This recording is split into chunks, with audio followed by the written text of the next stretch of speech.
एक बार गौतम ऋषि का नन्हा बालक आकस्मिक मृत्यु को प्राप्त हो गया।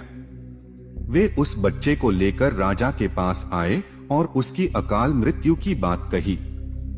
राजा ने यह संकल्प लिया कि यदि 7 दिनों में उस बालक को यमलोक से जीवित वापस न लाया गया तो वे स्वयं अग्नि में प्रवेश कर आत्मदाह करेंगे। प्रतिज्ञा लेने के बाद राजा ने अपने वचन को निभाने के लिए भगवान शंकर की पूजा की। उनकी भक्ति से प्रसन्न होकर शिव और पार्वती प्रकट हुए और राजा से उसके दुख का कारण पूछा। राजा ने उन्हें दंडवत प्रणाम करते हुए स्तुति की और निवेदन किया कि मृत ब्राह्मण पुत्र को जीवन दान दिया जाए। शिव ने यह मांग स्वीकार करते हुए यमराज को आदेश दिया और यमराज ने बालक को जीवित कर दिया। इस तरह धर्मनिष्ठ और बुद्धिमान राजा श्वेत ने कई वर्षों तक राज्य किया और अपनी प्रजा को सुख दिया। अंत में वैराग्य लेकर वह भगवान केशव की उपासना के लिए राजपाट छोड़कर दक्षिण सागर के किनारे गए। वहां चंद्रमा जैसे सफेद पत्थर से श्वेत माधव की मूर्ति बनवाकर उसके समीप रहकर ओम नमो भगवते वासुदेवाय मंत्र का जाप करने लगे। राजा की इस अटूट श्रद्धा, तपस्या और भक्ति से प्रसन्न होकर श्री माधव प्रकट हुए और राजा से वर मांगने को कहा। राजा ने उन्हें प्रणाम करते हुए अपने दिव्य धाम में स्थान देने का वरदान मांगा। भगवान विष्णु ने तथास्तु कहकर उन्हें अपना सान्निध्य दिया और उस सरोवर को राजा के नाम पर श्वेत गंगा नाम दिया। उन्होंने कहा कि यदि कोई साधक कुशा की नोक से भी इस गंगा जल को छू ले तो वह स्वर्ग का अधिकारी बन जाता है। श्वेत माधव के पास स्थित मत्स्य माधव के दर्शन भी अत्यंत पुण्य देने वाले हैं। कहा जाता है कि मत्स्य अवतार में भगवान विष्णु ने वेदों की रक्षा के लिए यहीं रसातल में प्रवेश किया था। यह अवतार उनका पहला रूप है जिसका दर्शन और स्तुति करने से कष्ट और दरिद्रता दूर होती है और सुख समृद्धि की प्राप्ति होती है। श्वेत गंगा के जल से श्री कृष्ण, बलराम और सुभद्रा की त्रिमूर्ति का अभिषेक करना अत्यंत फलदायक माना गया है। महत्वपूर्ण तीर्थों में सागर का भी विशेष स्थान है। समुद्र स्नान की महिमा अनंत है। यहाँ स्नान के लिए सबसे पहले आचमन करके आत्मशुद्धि करनी चाहिए। फिर मन को एकाग्र करके सभी सांसारिक मोह से विरत होकर ओम नमो नारायणाय मंत्र का जाप करना चाहिए। क्योंकि जल का मूल ब्रह्मा है, इसलिए इसे नीर कहा गया और जल में निवास करने वाले परमेश्वर नारायण कहलाते हैं। संपूर्ण जगत उन्हीं से बना है और वे ही इसके पालन करता है। वे सदा पूजनीय और स्मरणीय हैं। इसलिए स्नान करते समय उनके नाम का स्मरण करना ही श्रेष्ठ होता है। स्नान की विधि में दोनों हाथों के अंगूठों पर ओम और न का, हथेली और उंगलियों पर क्रमशः मक, न, य, स का न्यास करते हुए नारायण कवच का पाठ करना चाहिए। इस पाठ में पूर्व दिशा में गोविंद, दक्षिण में मधुसूदन, पश्चिम में धर, उत्तर में केशव, आग्नेय में विष्णु, नैऋत्य में अव्यय माधव, वायव्य में ऋषिकेश, ईशान में वामन, पाताल में वाराह और ऊपर त्रिविक्रम से रक्षा की प्रार्थना करनी चाहिए।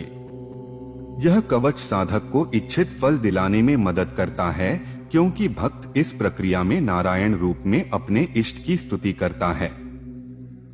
बिना इस विधि के समुद्र स्नान अधूरा माना जाता है, इसलिए इसका पालन आवश्यक है। स्नान और शुद्धि के बाद जल से बाहर आकर सफेद वस्त्र धारण कर, आचमन कर, संध्या वंदन, सूर्य उपासना, 108 बार गायत्री जाप, सूर्य की परिक्रमा करनी चाहिए। फिर पूर्व दिशा की ओर मुख करके बैठें, स्वाध्याय करें और नामगोत्र बोलकर पितरों और ऋषियों को तर्पण करें। महासागर के किनारे आचमन करके मौन व्रत लें और 4 दिशाओं और 4 द्वारों वाले सुंदर नगर की कल्पना करें। बीच में अष्टदल कमल की रचना करें। इस तरह अष्टाक्षर मंत्र से भगवान नारायण की पूजा करने वाला साधक निश्चित रूप से अभीष्ट फल प्राप्त करता है। ओम ब्रह्मणे नमः। गंगा की उत्पत्ति का इतिहास अपने आप में बेहद खास और प्रेरणादायक है। यह पावन भागीरथी न सिर्फ धरती पर बल्कि तीनों लोकों में पूजनीय और सबसे पवित्र तीर्थ के रूप में मानी जाती है। एक समय की बात है, तारक नामक असुर ने कठोर तपस्या और गहरी भक्ति से ब्रह्मा जी को प्रसन्न कर लिया और अमरता का वरदान पा गया। इसके बाद वह इतना अहंकारी हो गया कि सभी देवताओं को परेशान करने लगा और स्वर्ग में उथल पुथल मचा दी। इस संकट से परेशान होकर सभी देवता भगवान विष्णु के पास पहुँचे। विष्णु जी ने उनकी व्यथा सुनी और बताया कि तारक को न तो वे स्वयं मार सकते हैं और न ही ब्रह्मा जी, क्योंकि उसे पहले ही अवध्य होने का वरदान मिल चुका है। लेकिन यदि भगवान शिव के वीर्य से उत्पन्न कोई पुत्र हो तो वह तारक को नष्ट कर सकता है। इसलिए सभी देवताओं ने शिव के विवाह हेतु उपयुक्त वधू खोजने की योजना बनाई और हिमालय के पास जाकर पर्वतराज और उनकी पत्नी मैना से प्रार्थना की कि वे अपनी पुत्री उमा का विवाह शिवजी से करवा दें। देवताओं ने उमा को शिव को पति रूप में पाने के लिए तपस्या करने के लिए प्रेरित किया।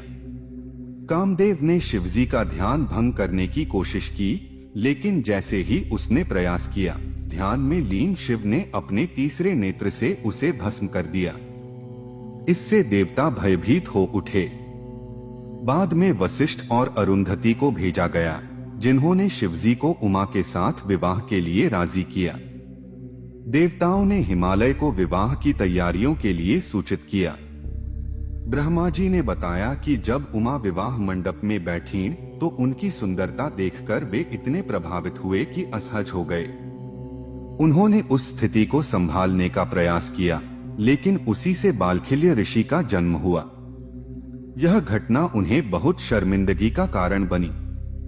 नंदी ने उन्हें इस पाप से मुक्ति का उपाय बताया, जिसके तहत विष्णु जी ने अपने कमंडल से उनका पाप धोया और वह जल गंगा में परिवर्तित हो गया।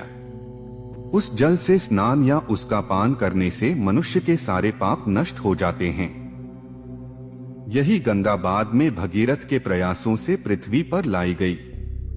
गौतम ऋषि ने भी इसमें सहयोग दिया, इसलिए इसे गौतमी और भागीरथी दोनों नामों से जाना जाता है। एक बार शिवजी की जटाओं में गंगा को सुशोभित देखकर पार्वती के मन में ईर्ष्या उत्पन्न हो गई। उन्होंने गंगा को हटाने का निर्णय लिया और अपनी संतानों से इस समस्या के समाधान हेतु विचार साझा किया। संतानों ने तय किया कि केवल महर्षि गौतम ही इस कार्य में सक्षम हैं। इसलिए ब्राह्मण रूप धारण कर वे गौतम के आश्रम पहुंचे। वहां उनका अच्छा स्वागत हुआ। गणेश जी ने अपने गुणों से सभी को प्रभावित किया और समय आने पर योजना बनाई। उन्होंने जया को एक गाय का रूप देकर गौतम के खेत में अनाज नष्ट करने भेजा। जैसे ही गौतम ने एक तिनके से उसे हटाना चाहा, वह जमीन पर गिर पड़ी और मूर्छित हो गई। यह देख गौतम स्तब्ध रह गए। इसके बाद गणेश जी ने सभी ब्राह्मणों को बताया कि यदि गौतम अपने तप के बल से ब्रह्मा के कमंडल से वह जल लाए जो शिव की जटाओं में है और उससे गाय का सिंचन करें, तभी यह पाप कटेगा और ब्राह्मण आश्रम छोड़कर नहीं जाएंगे। गौतम जी ने गणेश जी के बताए अनुसार गंगा को लाने का संकल्प लिया। कैलाश पर्वत पर पहुंचकर उन्होंने भगवान शंकर की अनेक प्रकार से स्तुति की। उनकी तपस्या से प्रसन्न होकर शिवजी ने उन्हें वर मांगने को कहा। तब गौतम जी ने शिव से उनकी जटाओं में स्थित गंगा को मांगा। शिवजी ने यह वरदान स्वीकार किया। जब शिवजी ने अन्य वर मांगने को कहा, तब गौतम ने कहा कि यह गंगा स्वर्ग, पाताल और पृथ्वी के सभी तीर्थों में श्रेष्ठ मानी जाए। शिवजी ने यह भी मान लिया। गौतम ने गंगा से अनुरोध किया कि वे पृथ्वी पर आकर सभी प्राणियों का कल्याण करें, लेकिन गंगा ने कहा कि वह शिवजी की जटाओं से आकर अपनी प्रतिज्ञा पूरी कर चुकी हैं और अब वह ब्रह्मा के कमंडल में लौटना चाहती हैं। यह सुनकर गौतम ने विनती की, हे पुण्यवती गंगा, शंकर जी ने आपको तीनों लोकों के हित के लिए मुझे सौंपा है, इसलिए कृपया उनका आदेश माने। तब गंगा ने स्वयं को 3 भागों में बांटा। एक भाग पृथ्वी पर आया, स्वर्ग का भाग 4 भागों में, पाताल का भाग भी 4 भागों में और पृथ्वी का भाग 7 हिस्सों में विभाजित हो गया। इस तरह गंगा की 15 धाराएं बन गईं। खास बात यह है कि इन सब धाराओं में भगवान शिव के 3 करोड़ तीर्थ समाये हुए हैं। यही गौतमी गंगा की कथा है। नीलगिरी पर्वत से निकली गंगा के किनारे एक तीर्थ है जिसे कपोत तीर्थ कहते हैं। कहते हैं कि एक बार ब्रह्मागिरी पर्वत पर एक क्रूर शिकारी रहता था। उसके कर्म बुरे थे और उसकी शक्ल भी डरावनी थी। वह हाथ में धनुष और कुल्हाड़ी लेकर हमेशा शिकार की तलाश में भटकता रहता था। उसकी पत्नी भी वैसी ही निर्दयी और पापी थी। उनके बच्चे भी अपने माता पिता जैसे ही दुष्ट थे। एक दिन वह शिकारी गहरे जंगल में गया और कई जानवरों को मार डाला, पक्षियों को पकड़ लिया। लेकिन जब वह घर लौट रहा था तो तेज तूफान और भारी बारिश शुरू हो गई। तेज हवा चल रही थी और उसे कहीं भी आश्रय नहीं मिल रहा था। ऐसे में वह जमीन पर गिर गया। उसी पेड़ पर एक कबूतर का परिवार रहता था। कबूतर भोजन की तलाश में बाहर गया था और उसकी पत्नी बच्चों की देखभाल कर रही थी। जब बारिश थमी और कबूतर लौटा तो उसने देखा कि उसकी पत्नी पेड़ पर नहीं है। वह व्याध द्वारा पकड़ी गई थी और पिंजरे में बंद थी। सूरज ढल चुका था और चारों ओर पानी ही पानी था। तूफान के बाद उसे यकीन हो गया कि उसकी पत्नी कहीं और नहीं जा सकती। वह बहुत दुखी हुआ और विलाप करने लगा।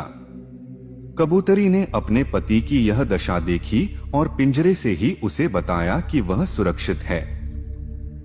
उसने कहा कि पति की खुशी ही पत्नी का सबसे बड़ा सुख होता है। वह अपने भाग्य को स्वीकार करते हुए व्याध को अतिथि मानकर बोली कि उसे ठंड से बचाने के लिए आग जलाने की व्यवस्था करें। कबूतर ने अपनी पत्नी के कहे अनुसार सूखी लकड़ी और घास इकट्ठा की और आग जलाई। आग की गर्मी से व्याध को होश आने लगा, लेकिन वह भूख से बेहाल था।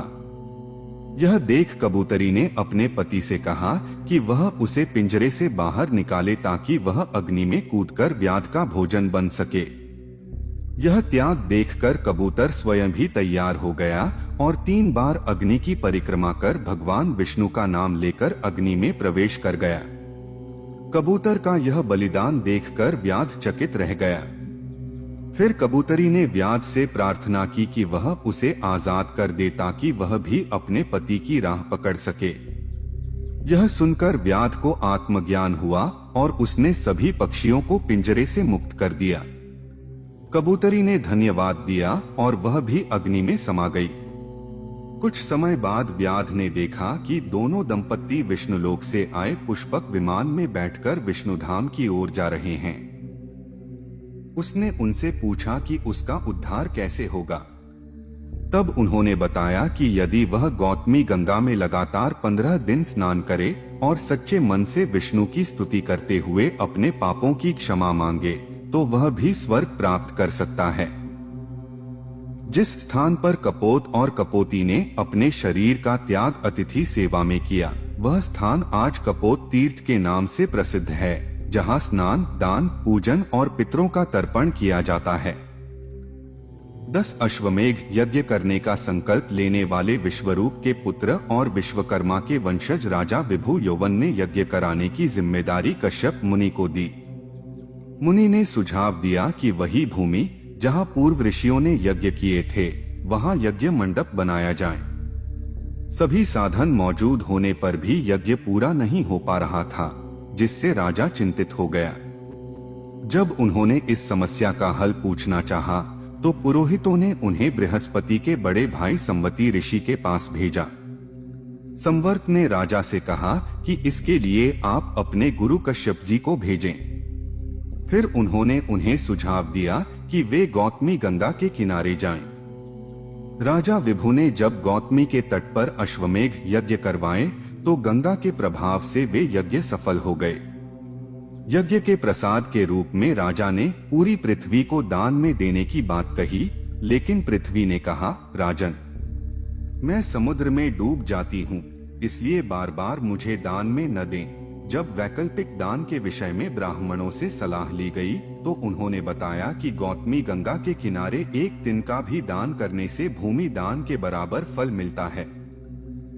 यह सुनकर राजा ने अपने अन्न भंडार खोल दिए। दान और दक्षिणा देने के बाद जब यज्ञ संपन्न हुआ, तो यह स्थान दशाश्वमेध तीर्थ के नाम से प्रसिद्ध हो गया। गौतमी गंगा के किनारे पिशाच तीर्थ भी प्रसिद्ध है। ब्रह्मगिरी के पास अंजना नाम की एक अप्सरा, जो श्राप से अप्सरा से पतित हो गई थी, अंजनगिरी पर रहती थी। उसके पति की 2 पत्नियां थीं, अंजना और अद्रिका। एक बार केशरी को किसी कार्य से दक्षिण सागर जाना पड़ा। इस दौरान जब अगस्त्य मुनि आश्रम पधारे, तो पत्नियों के सत्कार से प्रसन्न होकर उन्होंने उन्हें लोकहित में जन्म लेने वाले पुत्रों का वरदान दिया। एक दिन जब दोनों पर्वत की चोटी पर नृत्य और गान कर रही थीं, तब वहां 2 देवता पहुंचे और उनकी सुंदरता से मोहित होकर सहवास की इच्छा जताई। वायु ने अंजना और निवृत्ति ने अद्रिका के साथ संबंध बनाया। उचित समय पर अंजना के गर्भ से हनुमान और अद्रिका के गर्भ से पिशाचराज अद्रिका जन्म हुआ। ये दोनों अगस्त्य मुनि के वरदान से जन्मे थे, लेकिन यह घटना पति से विश्वासघात थी, जिससे दोनों स्त्रियां कुरूप हो गईं। उपपतियों के कहने पर दोनों फिर गौतमी गंगा के तट पर गईं, जहां स्नान करके उन्होंने अपना दोष मिटाया और पूर्व रूप में लौट आईं। इसी कारण उस स्थान को आंजन तीर्थ और पैशाच तीर्थ कहा जाता है। गौतमी गंगा के चक्र तीर्थ में भी स्नान, दान और पुण्य कर्म करने से विष्णु लोक की प्राप्ति होती है। बहुत पहले विश्वधर नामक एक समृद्ध व्यापारी था, जिसे वृद्धावस्था में एक गुणी पुत्र प्राप्त हुआ, लेकिन उसकी अकाल मृत्यु हो गई। इससे दोनों पति पत्नी बहुत दुखी हुए। यमराज भी उनके दुख से प्रभावित हुए और उन्होंने मृत्युदायित्व छोड़ तप करना शुरू कर दिया। इसका परिणाम यह हुआ कि लोग जन्म तो लेते रहे पर मरना बंद हो गया। पृथ्वी पर जनसंख्या का भार बढ़ता गया। यह देखकर धरती ने इंद्र से विनती की कि वे यमराज को उनका कार्य फिर से करने भेजें। इंद्र को पता चला कि यम तो तपस्या के लिए चक्र तीर्थ चले गए हैं। सूर्य से जानकारी मिलने पर इंद्र घबरा गए और अपनी गद्दी डगमगाते देख उन्होंने अप्सराओं को यम की तपस्या भंग करने भेजा। उनके साथ एक बड़ी सेना भी भेजी गई। जब विष्णु ने यह देखा तो उन्होंने यम की रक्षा के लिए अपना चक्र भेजा। इंद्र की सेना जब चक्र से घायल हुई तो उन्होंने उर्वशी, मेनका आदि को भी भेजा। यह सब देखकर यम का मन अशांत हुआ। उन्होंने आंखें खोलीं और अप्सराओं को विमान में लौटते देखा। सूर्य ने यम से कहा कि वे अपना पूर्व निर्धारित काम करें, लेकिन यम ने मना कर दिया। तब सूर्य ने कहा कि अब आप तपस्या से तपस्वी बन चुके हैं, इसलिए मृत्यु का कार्य करने पर भी पाप नहीं लगेगा। जब अप्सराओं को मोक्ष मिल गया तो अन्य के कल्याण पर संदेह का कोई कारण नहीं रहा। एक बार ब्रह्मा जी ने सृजन की पराकाष्ठा में एक अनुपम कन्या बनाई, जिसका सौंदर्य देख अप्सराएं भी फीकी लगती थीं। इसीलिए उसका नाम अहल्या रखा गया। ब्रह्मा जी ने उसके पालन की जिम्मेदारी गौतम मुनि को दी। उन्होंने अहल्या को ब्रह्मा जी की धरोहर मानकर पाला। युवती होने पर गौतम उसे ब्रह्मा जी को लौटाने ले गए तो ब्रह्मा भी उसके सौंदर्य पर चकित रह गए। विवाह का विषय जटिल हो गया, क्योंकि देव, दानव, यक्ष, गंधर्व सभी उससे विवाह करना चाहते थे। स्पर्धा में एक दूसरे को नीचा दिखाने की कोशिशें होने लगी। तब ब्रह्मा जी ने तय किया कि जो भी पृथ्वी की परिक्रमा कर सबसे पहले लौटेगा, उसी से विवाह होगा। इंद्र और अन्य सभी देव, यक्ष, गंधर्व पृथ्वी की परिक्रमा पर निकल गए, परंतु गौतम मुनि ने वशिष्ठ जी की नवजात कामधेनु को ही पृथ्वी मानकर उसकी परिक्रमा की और लौटकर ब्रह्मा जी को यह बताया। ब्रह्मा जी संतुष्ट हुए और बोले, चूंकि आपने इसे पाला है, इसलिए आप इसके योग्य पति हैं। इस तरह गौतम ने अहल्या से विवाह किया। कुछ समय बाद जब अन्य देव लौटे तो उन्होंने गौतम और अहल्या को पहले ही विवाह बंधन में बंधा पाया। सभी प्रतियोगी अपना मन मारकर अपने अपने लोकों में लौट गए, लेकिन इंद्र यह अपमान सह नहीं सके। उनके मन में अहल्या के प्रति आकर्षण बना रहा और वे यह सोचते रहे कि किसी तरह उसे अपनी बना लें। इसी सोच में उन्होंने एक चाल चली और एक दिन ब्राह्मण का रूप धारण कर गौतम मुनि के आश्रम पहुंच गए। गौतम ने उन्हें आतिथ्य के लिए आमंत्रित किया, जिसे इंद्र ने सहर्ष स्वीकार कर लिया। इंद्र का असली उद्देश्य था अहल्या को प्राप्त करना, इसलिए उन्होंने यह अवसर हाथ से नहीं जाने दिया। एक दिन गौतम मुनि संध्या वंदन के बाद अपने शिष्यों के साथ चर्चा करते हुए काफी दूर निकल गए। इस बीच इंद्र ने गौतम का रूप धारण किया और अहल्या की कुटिया में जाकर मीठी मीठी बातों से उसे आकर्षित कर लिया और उसके साथ संबंध बना लिया। जब गौतम लौटे तो शिष्यों ने आश्चर्य जताया, प्रभु आप तो अभी अपने शयन कक्ष में थे और अब बाहर से आ रहे हैं, यह कैसी माया है। जब गौतम अपने कक्ष में पहुँचे तो उन्होंने इंद्र को अहल्या के साथ देखा। क्रोधित होकर उन्होंने इंद्र को पहचान लिया। इंद्र ने अपनी गलती मानी और क्षमा मांगने लगे। गौतम ने उसे शाप दिया, जिस प्रकार तुमने वासनावश यह पाप किया है, तुम्हारे शरीर पर हजारों योनियां उभरेंगी जिन्हें देखकर लोग घृणा करेंगे और सीख लेंगे। अहल्या को भी उन्होंने मानसिक रूप से दोषी मानते हुए शुष्क नदी बनने का शाप दिया। इंद्र के बार बार क्षमा मांगने पर गौतम ने कहा कि गौतमी गंगा में स्नान और तप करने से तुम्हें इस दोष से मुक्ति मिलेगी और ये योनियां आंखों में बदल जाएंगी। ऐसा ही हुआ और इंद्र सहस्त्राक्ष कहलाए। जहां इंद्र ने यह तप किया वह स्थान इंद्रशाप मोचन तीर्थ के नाम से प्रसिद्ध हुआ। एक बार वेदों के बड़े ज्ञाता कण्व मुनि भूख से व्याकुल होकर गौतम मुनि के आश्रम पहुँचे। वहां की समृद्धि देखकर उन्हें हीनता महसूस हुई, क्योंकि समान ज्ञान होते हुए भी वे विपन्न थे। इस भाव से वे बिना कुछ लिए लौट आए। दुखी होकर उन्होंने गौतमी गंगा में स्नान किया और कुश के आसन पर बैठकर प्रार्थना की, माँ गंगा, आप पापियों को उनके कर्मों का बोध कराती हैं और धर्मी लोगों को शांति देती हैं। मैं आपको नमन करता हूँ। गंगा माँ उनकी भक्ति से प्रसन्न होकर प्रकट हुई और उन्हें भूख से मुक्ति का वरदान दिया। साथ ही कहा कि जो इस स्थान पर आकर श्रद्धा से तप करेगा उसे कभी भूख नहीं सताएगी। तभी से यह तीर्थ क्षुधा तीर्थ कहलाने लगा। जनस्थान तीर्थ यज्ञ स्थलों में बहुत महत्वपूर्ण है और यह 4 योजन तक फैला हुआ है।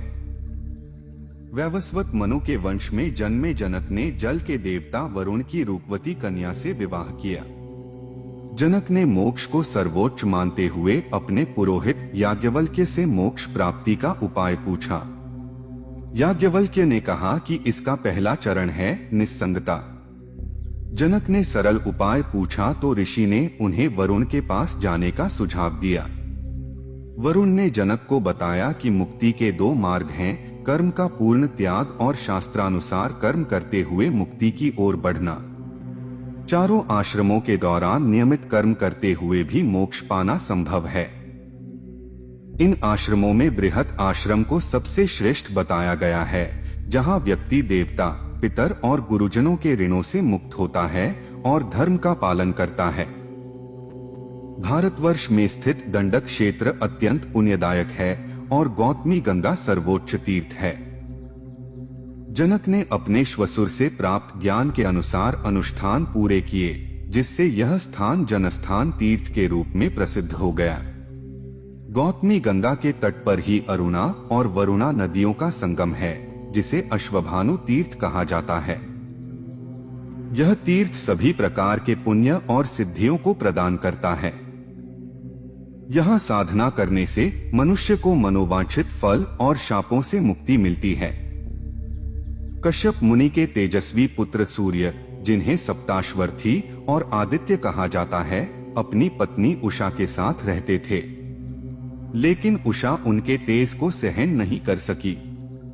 उसने सूर्य से यम, मनु और यमुना नाम की संतानों को जन्म दिया, लेकिन शारीरिक पीड़ा से परेशान होकर अपनी सखी छाया को अपने स्थान पर सूर्य की सेवा में छोड़ दिया और खुद अपने पिता के घर चली गई।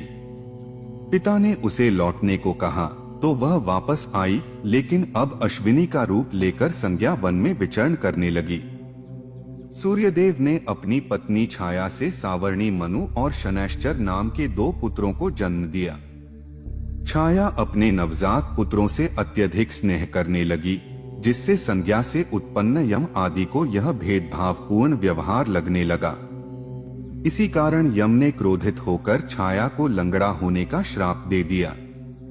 जब सूर्य को इस बात की जानकारी हुई तो उन्होंने यम को मां के साथ ऐसा व्यवहार न करने की सख्त हिदायत दी। उधर जब सूर्य ने उषा रूपी छाया से इस पक्षपात का कारण पूछा, तब उन्हें सच्चाई का बोध हुआ। इसके बाद सूर्य उषा की खोज में त्वष्टा मुनि के आश्रम पहुँचे, जहाँ उन्हें पता चला कि उषा एक घोड़ी अश्वी के रूप में किसी आश्रम में रह रही है। सूर्य ने अपनी ऊर्जा को संयमित कर योगबल से रूप परिवर्तन किया और उषा के समीप गए। उषा सती नारी थी, वह किसी अनजान पुरुष के साथ संबंध नहीं बना सकती थी। परंतु जब उसने सत्य जाना तो सूर्य के द्वारा गिराया गया वीर्य उसने अपनी नासिका से ग्रहण कर लिया, जिससे नासत्य और दस्र नामक 2 अश्विनी कुमार उत्पन्न हुए। इन दोनों भाइयों का पालन पोषण मां गंगा ने किया। छाया के त्याग से प्रसन्न होकर सूर्य ने सावर्णी को मनु का स्थान और शनैश्चर को नवग्रहों में स्थान प्रदान किया। यही सावर्णी आगे चलकर सूर्य वंश का अधिपति बना।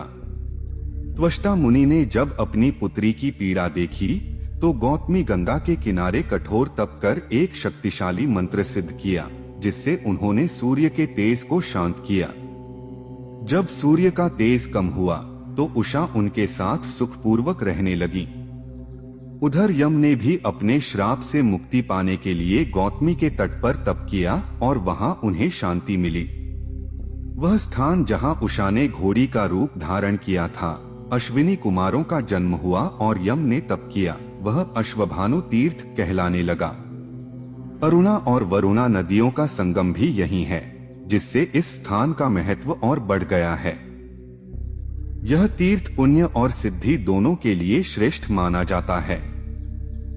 एक समय की बात है, शेषनाग के पुत्र मणिनाथ ने गरुड़ से निर्भयता पाने के लिए भगवान शिव की घोर आराधना की। महादेव ने प्रसन्न होकर उन्हें उनका मनचाहा वर दे दिया। इसके बाद मणिनाथ निर्भीक होकर गरुड़ के सामने विचरण करने लगे। गरुड़ ने इसे अपनी अवहेलना समझकर मणिनाथ को पकड़ लिया। जब यह बात शिवजी को पता चली तो उन्होंने नंदी को विष्णु भगवान के पास भेजा और मणिनाथ को छुड़वाया। गरुड़ ने शुरू में इसका विरोध किया, पर जब विष्णु जी ने उसकी शिकायत को नजरअंदाज किया तो उसने दुखी होकर स्वयं को सेवक कहकर उनसे न्याय की मांग की। तब विष्णु जी ने अपनी कनिष्ठा छोटी उंगली गरुड़ की पीठ पर रख दी, जिससे गरुड़ दबकर व्याकुल हो गया और अपनी गलती समझ गया। विष्णु की आज्ञा पर उसने सर्प को छोड़ दिया और अपने अपराध की क्षमा के लिए गौतमी गंगा के किनारे तप किया।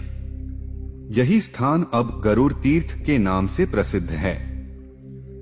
ओम ब्रह्मणे नमः।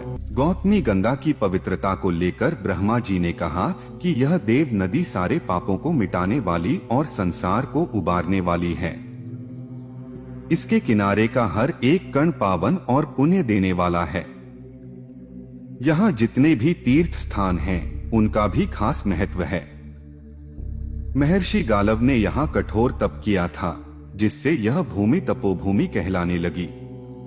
इसीलिए यह जगह बड़े से बड़े पापों से मुक्ति देने वाली मानी जाती है। बहुत समय पहले की बात है, ध्रुवव्रत नाम के एक ब्राह्मण थे जो बहुत ही धर्मनिष्ठ और कर्म के पक्के थे। दुर्भाग्यवश उनकी अकाल मृत्यु हो गई, जिससे उनकी सुंदर पत्नी मही को कम उम्र में ही विधवा हो जाना पड़ा।